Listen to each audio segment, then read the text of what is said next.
ইনশাআল্লাহ আজকের লেকচার যাদের কানে যাবে, আমরা যদি না খেয়েও মরে যাই, আল্লাহ পাক না খেয়ে মারবেন না ইনশাআল্লাহ। রিজিক আছে, খাবো ইনশাআল্লাহ। কিন্তু হয়তো বা অভাব হবে, টাকা পয়সা একটু কম হতে পারে, অন্যের 10তলা ফ্ল্যাট হবে, আমার হবে না, ঠিক আছে, অন্যের এত বিঘা বিঘা জমি আমার হয়তো হবে না, কিন্তু ইনশাআল্লাহ তাআলা এই যে দুনিয়ার মুসাফিরের জীবনটা, এটা মুসাফিরের জীবন না? মুসাফিরের জীবনটা কেটেই যাবে ইনশাআল্লাহ। কাটবে না? যে কোনোভাবে কেটে তো যাবেই ইনশাআল্লাহ। এই যে পরকালের জীবনটা একটা চেতনার শক্তি, জানেন?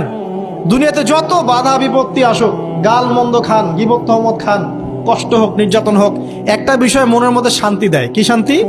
যে এই দুনিয়ার জীবনটা তো আর চিরস্থায়ী নয়, এটা তো আর সারা জীবন থাকবে না। ইনশাআল্লাহ এই অবস্থা আস্তে আস্তে পরিবর্তন হয়ে যাবে। ফাইন্না মাআল উসরি ইউসরা, পরকালে ইনশাআল্লাহ পাবো। দুনিয়াতে না পেলে কি হয়েছে, পরকালে পাবো ইনশাআল্লাহ।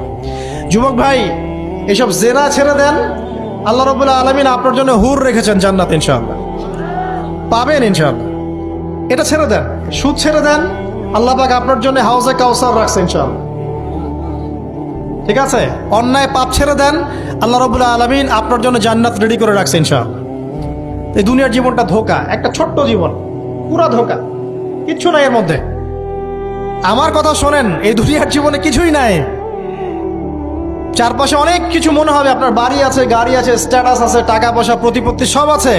আদতে আপনি একা, আদতে আপনাকে একাই কবরে যাওয়া লাগবে, একাই আল্লাহর সাথে হিসেব নিকাশ দিতে হবে। কেউ নাই সাথে, আমাদের সাথে কেউ নাই। কিন্তু আপনি মনে করছেন যে সেলিব্রিটিজম বড়, আমি পলিটিক্যাল নেতা হয়েছি, আমাকে সবাই চেনে, আমি ইকোনমিক সেক্টরে লিড দেই, রাষ্ট্রকে লিড দেই, আমি ধর্মতাত্ত্বিক ক্ষেত্রে লিড দেই, আমাকে দেখলে মানুষ বাহবা দেয়, ইত্যাদি ইত্যাদি।